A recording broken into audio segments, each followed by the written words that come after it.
Hi guys, thanks for tuning in to another episode of Nuggets News. Today we welcome back a friend of the channel, and that's Roger Montgomery. So he's a bit of a investing legend in my eyes, and he's a fund manager, multiple funds in Australia that have exposure to global equities. So we're going to dive into everything that's happening globally and in Australia. And I guess I want to start, Roger, to talk about the housing market, because last time you spoke, you were fairly upbeat about what was going on, and at the time we were still, I guess, in that correction. And since then we've had the election, the job cuts, and maybe the banks loosen up a bit. So maybe just give us an update on your thoughts on what's happening in the housing market recently. Well, it's pretty simple. I can summarize it this way. The prices are going up. So we're seeing a recovery in prices, but it's not leading to an increase in economic activity. So prices improving, but no activity improving. In fact, we've got record low levels of housing stock and housing turnover. And we're just about to see the slump in housing construction activity, Yes. or residential construction activity, get a lot worse. And so that's why, obviously, the Reserve Bank has been on this rate cutting path recently. So the bounce in prices is a consequence of a loosening of credit conditions slightly, and a lot of competition for very limited stock. Yeah. And that's why you're seeing prices go up. And limited quality stock. Nobody wants to buy an apartment now that's less than 10 years old, because it's either going to burn down or fall down. So there's sort of caution around the apartment market. And the reason why I think that prices will remain supported is because interest rates are going to remain low for the foreseeable future.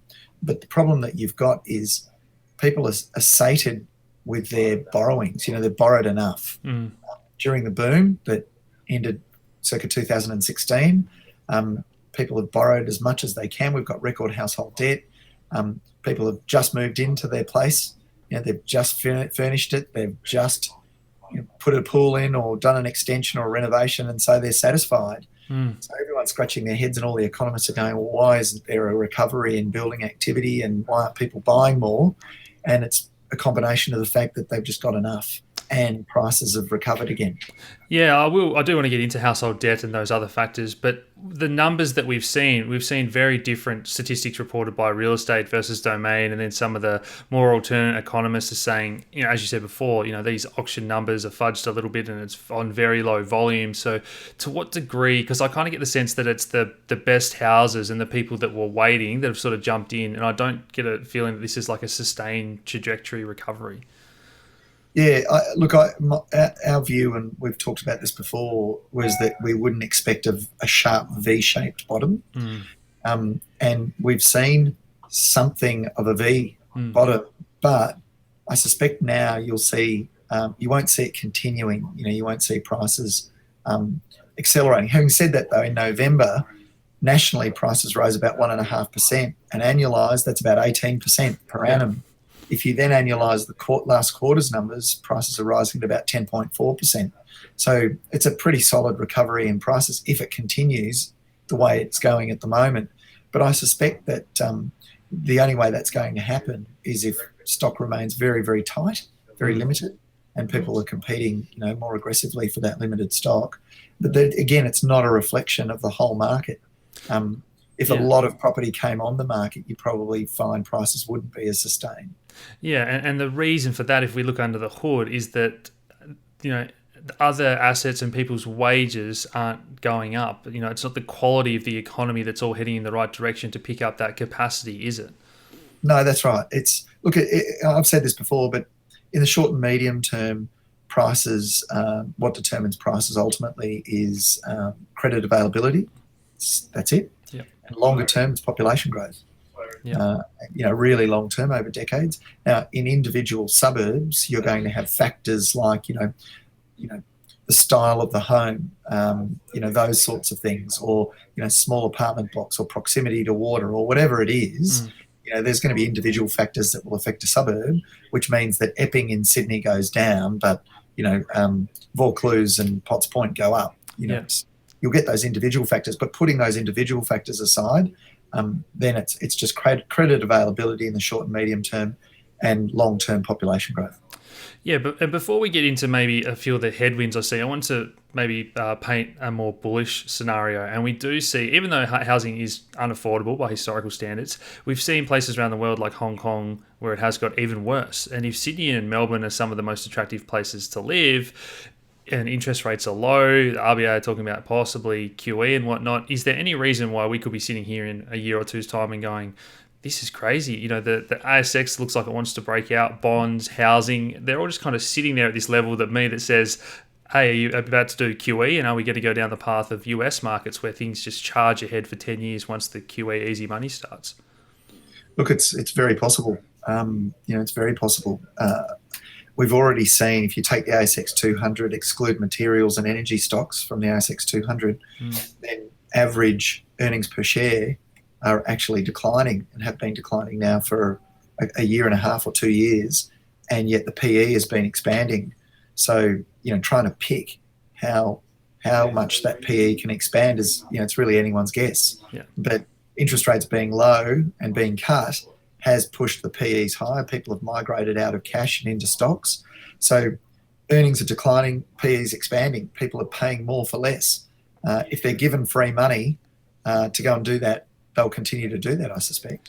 Do you want to maybe talk about the differences in the ASX versus the US S&P 500, for example, in terms of they've had a lot of cash thrown their way and they've used it to buy back shares, versus in Australia, our companies tend to like to pay out dividends and the differences there? Yeah, so we have we have franking credits in Australia. We have dividend imputation, and so what that tends to do is it tends to I should say the franking credits have no value to the company, but they have enormous value to the recipients, particularly retirees. And so if your share register is dominated by private investors or fund managers, funds who are working for retired investors, super funds, for example, then those franking credits have enormous value to the recipient and nothing to the company. So the companies are incentivized to pay out those franking credits, and the way they distribute those franking credits is through the distribution of dividends. That doesn't exist in the United States, and so there's an incentive to allocate capital based on the highest, best use of that capital. And for people at home, could you just briefly describe the franking credit tax benefit for the beginners in the audience? Yeah, so if a company tax rate is, let's say, 30%, right, your tax rate is 0% because you're retired, you're on a pension, then you receive the dividend plus that 30% tax that's already been paid on the profits. So the dividend is grossed up by the amount of the tax that the company has already paid. Otherwise, it'd be taxed twice. And so in Australia, when imputation credits were invented, the idea was that if there was more tax to pay, so if your tax rate was higher than the company tax rate, you made that. If your tax rate was lower, you got a benefit, but you didn't get cash. And now what's happened since then, since the imputation credit system was invented, what's happened is it's morphed, and now retirees are receiving cash, being the difference between their tax rate at 0 if they're on a pension and the company tax rate at 30%. Yeah, and by that logic, it just adds to my bullish sort of theory about, in the US, the yields available versus stocks in Australia and franking credits, and we've got the baby boomers. Are they all going to pile into stocks because they can't get yield in, term deposits and bonds and whatnot? They've already been doing that, hence the comment I made earlier about PEs expanding. Investors are chasing yield. They're not happy with 1.7%. On a term deposit. Yeah. If you've got $1 million in a term deposit at the moment, there was a time when historically you were considered very, very wealthy if you had $1 million in a term deposit. Now you're earning $17,000 interest. That's less than the poverty line. Yes. So you're arguably impoverished with $1 million in a term deposit from an income perspective. Yeah.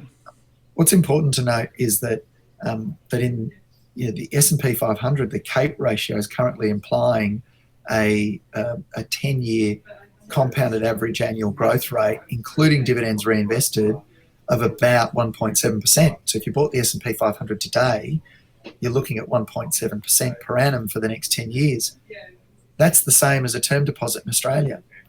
So do you take 1.7% by putting in a term deposit with no risk, or virtually no risk? In theory, there's risk, but the bank collapsing is probably unlikely. Or do you want 1.7% out of the S&P 500 with the possibility of losing 40 or 50% temporarily, albeit, but nevertheless, that sort of volatility. So when you think about the risk-adjusted return, the cash starts to look more attractive. Yeah, absolutely. And I do want to get into everything that RBA have been saying at the moment, because I've been really going through their statements and whatnot with a fine-tooth comb, and I definitely think they've been contradicting themselves in a lot of ways. So saying things, a year or so ago, like we don't want to blow a housing bubble and there are areas that are overvalued and unaffordable, and saying that rate cuts won't increase house prices, then they're not worried about that. And then Guy Debelle comes out and says policy's working, monetary policy is still very effective because it's increased house prices. What are your thoughts around all this? Did he say that? Are you sure he said that? I had lunch with Guy Debelle, and he was aware that there's merit in cutting rates to the extent that it incentivizes businesses to go and invest. There is a consequence, though, he said, that you can get asset bubbles. So they are trying to work with government to get government to use fiscal policy as much as possible to try and stimulate economic activity. The problem that we've got at the moment is that the Liberal National Party has promised a surplus, so having promised that surplus and arguably having delivered it, they probably want to go to the next election having delivered a series of surpluses, which sort of hamstrings them to be able to go and spend the money. I was on radio with Ross Greenwood on 2GB earlier in the week, as I am every Tuesday night. And, Ross was saying, well, Roger, if they've already delivered the surplus, can't they tick that box off and say, we've done that, but now the economy needs us and we're going to help, we're going to rescue the economy. I think there's merit in that argument, but I know politically it could be very, very dangerous because you could see the Labor Party come out and say they've broken their promise. Yeah, I mean, he might have been referencing all broader asset prices, but I'll definitely I'll share that article with you that I think it was on the AFR I read recently. Do you think that government are hesitant because they're already spending? I'm pretty sure it's like near record amounts on infrastructure, and they've brought a few of their packages forward. But why are they so hesitant to spend more at a time when there's a lot of people saying, it's time to do more? You've got that surplus, as you just said. Why are they hesitant to do more? Well, they're wedded to the surplus. So, that's really it. And if, as we heard from the Reserve Bank of Australia, they're not going to take rates to zero. They might, the lower bound might be 0.25. They get there and there's still more stimulus required. They've already said that they would consider printing money and they'd consider unconventional measures. So to a certain degree, the government's probably relying on that, and saying, well, okay, we don't have to threaten our surplus, and the RBA can do the work for us. Yeah, that could be the tension that exists. Oh, for sure. And that was probably the next point I had about how they were talking about they're not going to go negative. And it was interesting that Philip Lowe's kind of been saying, I don't think that this has worked and it's caused these side effects. And I actually respect him for sort of saying that and calling out some of the other central bank actions. But then they were saying that, well, if Australia is at the whims of whatever else happens globally. So it's funny for me that they're saying we're not going to go negative, 0.25 is the lower bounds. That's only 2 cuts away. And yet they're saying, well, if it happens globally, Australia will be forced to follow suit. So kind of which one is it? And then if they go down that path of QE, I think Australia will be the first country in the world to have QE at a time when a government is running a surplus. Yeah, look, I mean, I'm just not unable to predict where rates are going to go. I don't try and predict rates. Yeah. I suspect they'll be low for a long time. But we've already seen the problem is that those low rates have already pushed asset prices higher. And the higher the price you pay for an asset, the lower your return. So if you're already paying an extended price, you're going to get a low return. And it's accompanied by potentially a lot of volatility and a lot of risk. So you just have to be very, very disciplined and discerning about the assets that you buy.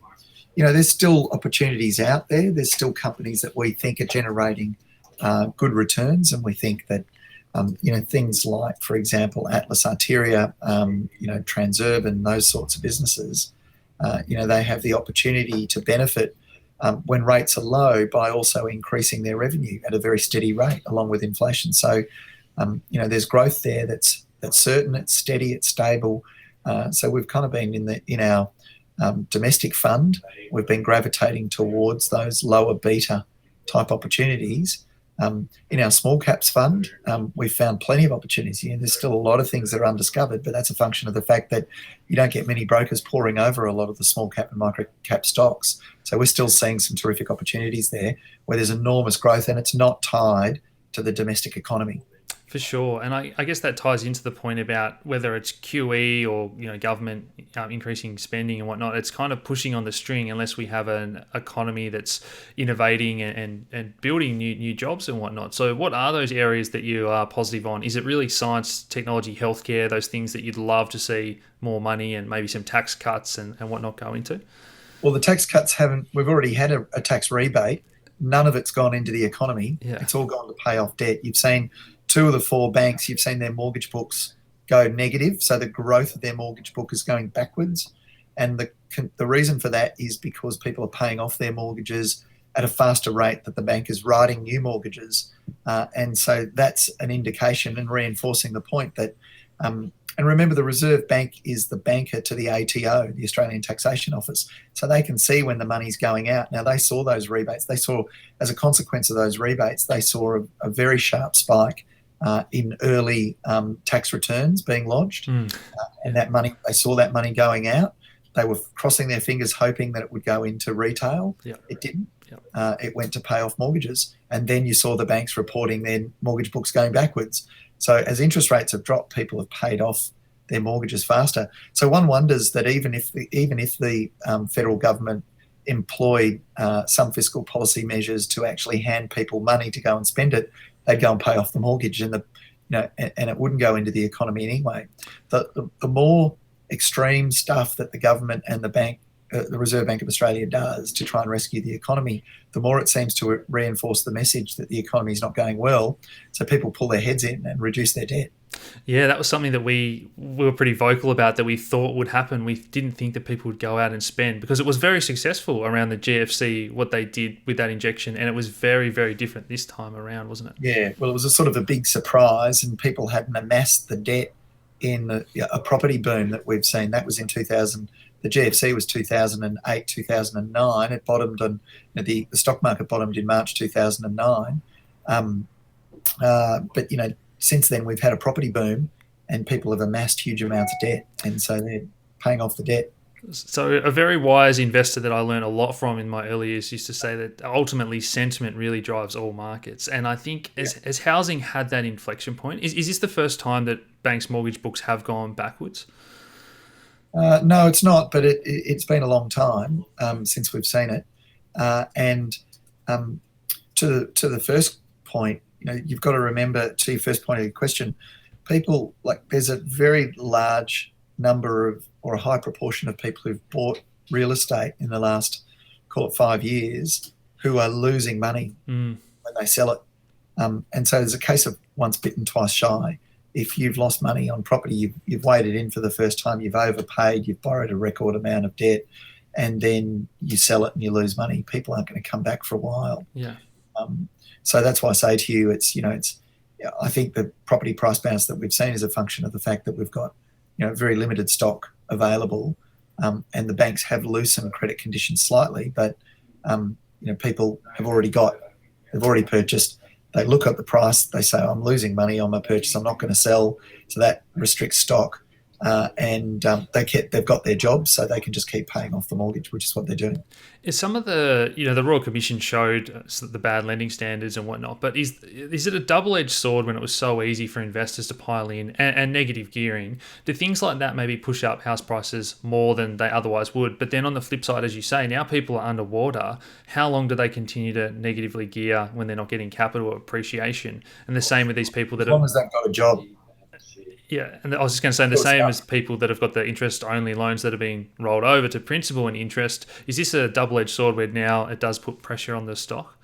Well, there was a huge problem that we would have seen this year. We would have seen the property market absolutely collapse if, as was recommended by APRA, the banks limit the proportion of loans that they write that are interest only. And because such a high proportion of loans that were written interest only in 2014, 2015, yes, they have a 5-year life. And then so in 2019, 2020, they were going to be moved over. A very large proportion of them were going to be rolled over to principal and interest. But APRA removed that insistence. They removed that requirement. And that really has saved the property market. For sure. That was something that we did cover in the documentary, and I think we got you to comment on that as well. It's very interesting. I think they saw that coming like we all did, didn't they? Yeah, that's right. It would have been a disaster. I guess the next thing I wanted to talk about was inequality, where we've seen that rise a little bit, in places like the US. And do you think that what we're starting to see, or what we could see, is that low interest rates really benefit those with the money and the assets, and they can now go out and increase their property portfolio from 10 houses to 15 or whatnot, but it leaves the first home buyer and the average wage and whatnot, they're just getting further and further behind. Housing's becoming more unaffordable. Do you think that's something so I wrote about that in the Australian a few weeks ago, and that's been the outworking or the consequence of low interest rates. So as interest rates get cut, what happens is the present value of money goes up, right? So you reduce interest rates, and therefore $10 in the future is worth a lot more today than it would be if interest rates were high. And that present value calculation is what drives asset prices up. So it only benefits those who've got assets, right? So you cut interest rates and assets go up. And if you own assets, you do well. And if you don't own any assets, well, you miss out and the gap widens. So you're wealthier for having owned assets. And if you didn't own assets, you're actually suffering because you're earning less income on any cash deposit that you've got. Yeah. And so that's why it's really important that the government consider cutting rates for low income earners at some point in the next 12 or 24 months if the economy isn't recovering, because by cutting rates for low income earners, it increases the velocity of money, because low income earners tend to spend more. They tend to spend a high proportion of their income. Yeah. Are you talking about interest rates or mortgage rates as well for low income earners, and tax rates? Well, you don't want to. I'm talking about tax rates, not interest rates. Okay. So you want to cut tax rates for low income earners, because of the velocity of money effect. They spend money in the economy, whereas if you just cut interest rates, then all it does is elevate asset prices and benefit those who've got assets. Do you think we could see some sort of like tiered system though on asset rates, like we see deposit holders in some European banks? It's only the guys with more money that get the negative rate on their savings. Do you think we could see some sort of tiered system start to come in to try and level that playing field? Yeah, I don't know how that would be implemented. That sounds complicated. Yeah. I've given it too much thought, but it was interesting that only some depositors are getting the negative interest rate in Europe. The next thing I want to talk about was the repo. You do split up all your accounts, so every account's a low amount. That people get around that. Yeah. I don't know how that makes sense either. But the repo markets and illiquidity. So at the moment, we're seeing the Fed having to put in a lot of injections, and they're saying that this is not QE. And I actually think that the last thing that they want is QE4 in global headlines. That's going to really affect investor sentiment. But one of the things we've been reading about is these ETFs, whether it's real estate funds or bond funds. It's all good when everyone's piling in, but is there the liquidity if we have this downturn for people to take out money? And is that an issue you've started to see play out? We wrote a report on that probably 2 years ago, talking about that precise issue. Yeah.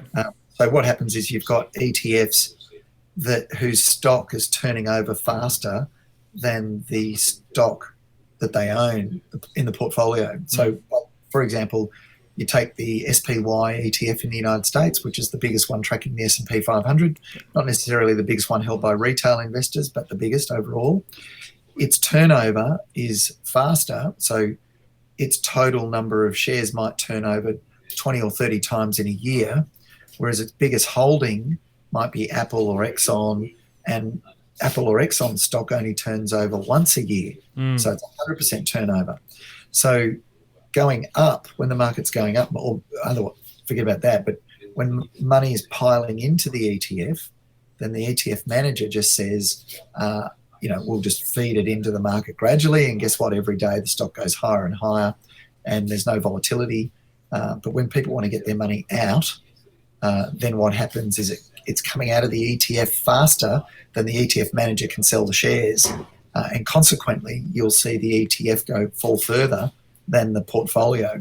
And we saw that in 2015. There was an ETF that was based on high yield stocks called HFY is the code in the US.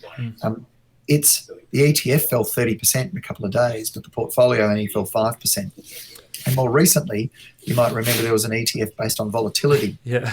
It was an inverse ETF based on the VIX. Yep. So it was called the XIV, XIV instead of VIX. Yeah. So it was a short volatility ETF. By buying it, you were shorting volatility. What happened? Volatility spiked by about 16%, but the ETF fell 96%, and it was shut down and wound up, and people lost a lot of money.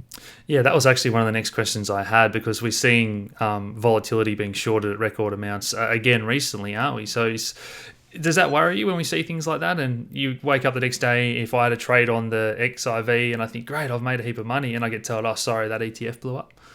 Yeah, that would be bad. And it's even worse with the bond ETFs, isn't it? Because I'm not sure the exact mechanics, you might know more than me, but the bonds can only be maybe redeemed once a week or once a month with these auctions and whatnot. So when the ETF starts selling off, as you say, it can be down 30 or 40%, and they can't even sell the bonds to real buyers to get that capital. Well, yeah, and fundamentally, the other problem with a lot of the bond funds is that their ETFs, they buy more bonds as more bonds are issued. So a country that issues more debt, they own more of those bonds. So they own their biggest positions are in the companies that have issued the most bonds. In other words, the countries that have the most debt. So it's a bit like not being diversified. They're opening themselves up to more specific. Yeah, ETFs. I mean, ETFs were kind of the answer to, after the GFC, investors wanted to get out of idiosyncratic or avoid idiosyncratic risk. So specific stock risk. They wanted to avoid specific fund manager risk. So they went into an ETF believing that they'd be more diversified. But now those indexes are very concentrated amongst a few companies, and in the case of bond funds, amongst a few countries. For sure. One of the things that just maybe sidetracking a little bit into the world of blockchain and digitalization and fractionalization of assets, do you think that is going to be a benefit, or is this something you maybe haven't thought about much? But I know for a lot of your funds, for example, you've got a minimum investment amount, say 25 grand or 50 grand, because of the management and the legwork you've got to do. But do you think that the future could allow, a wider amount of our audience to invest $1,000 as these things get more efficient, and maybe we have fractional ownership and tokenization? We can already buy. We've already got a global fund that's listed on the ASX. The code's MOGL, mogul, like, sort of Donald Trump mogul, yeah, or skiing mogul, whatever you like. So the code's MOGL, and you can buy one share if you want to. You'll have to pay brokerage on that, of course, through your broker. Yeah. But if your broker's offering a discount, you can buy very, very small amounts. Yeah, and that was the idea behind it, to open up your investing strategies to more. Another channel, correct? It's another channel. That's awesome. Right. I love that you're doing that. So, I guess the next thing I want to talk about was Warren Buffett, whether it's Apple companies, these investors that are increasing their levels of cash. Are you guys increasing your level of cash, or have you found plenty of opportunities, or what do you think about these guys that have the record levels on the sidelines? Yeah, so Berkshire Hathaway does have a lot of cash at the moment. It's about roughly 130 billion US. It actually equates to roughly 40 to 45% of the book value of Berkshire Hathaway. So it's an enormous position sitting in cash. Our preference is not to have any cash. We want to find outstanding investment opportunities. We do a very good job of picking stocks. If you look at the performance of our invested portfolio, it's significantly better than the overall portfolio, and that's because the cash drags your return. So we'd rather not have cash. But we're very disciplined investors, and it's really important to find companies that meet your criteria. So we'll just wait for the right prospects. Now the small cap guys are a bit luckier than us because in the Montgomery Small Companies Fund, they can be fully invested. There's plenty of opportunity out there. For sure. And is that definitely even more of an advantage in Australia, where there's not the research and data and whatnot? Correct. Sure. Yeah, absolutely. Any one company we've done very, very well out of that a lot of people haven't heard of is a company called PointsBet. And PointsBet is a business that's growing rapidly, and it's benefiting from a change to the sports betting licensing regime in the United States, no exposure really to the Australian economy. And so, it's a business that's done very well, and we bought it very early, and it's continuing to perform well. Any general themes that are interesting you, Roger? Like I said, is it healthcare with aging population, renewable energy? What things are you liking? Look, we're interested in anything that's growing. Yeah. We're bottom-up stock pickers. We're looking at individual companies rather than thematics. Yeah. I'm conscious of time. You're right. I think I've pretty much got through everything I wanted to get through. But I just guess your final thoughts on, I think you did a piece about the 3Ds, deflation, which we've spoken about, demographics, and debt. So should the average investor be a bit fearful and looking to batten down the hatches and wait and see what happens with the QEs and whatnot? Or do you think there's just plenty of opportunity? I think as long as you're not betting the farm on any one particular company, and your time frame's long enough, you'll do just fine by remaining invested. There'll be volatility for sure. And if you've got a source of income, then you would use that income to actually invest more when the market falls. And the Australian economy, Roger, are you worried that we're not doing enough, and that we, with all these Asian, nations that are doing things better than us and cheaper than us, is that something that's going to hurt us going forward? The possibility of a recession is higher than it's been for some time, but I still put the probability of a recession at only maybe 20%. So there's an 80% chance that we won't have a recession. It really depends on to what extent people start using these lower rates and any extra money that the government hands out to go and build new residential dwellings, because that's where we see the biggest risk to the economy. It's in the residential construction sector. There's a 40% drop that's occurred, and I talked about this with you last time. There's been a 40% drop in dwelling approvals. That means the intention to build is down 40%. That means building activity is going to fall. We really need to see that pick up. Otherwise, tradies aren't going to have as much money to spend at the shops, and that could be a big problem. Fantastic. Well, guys, I'll put all the links to follow Roger's work. They do some brilliant pieces. It's all free. And Roger, any final thoughts for people at home?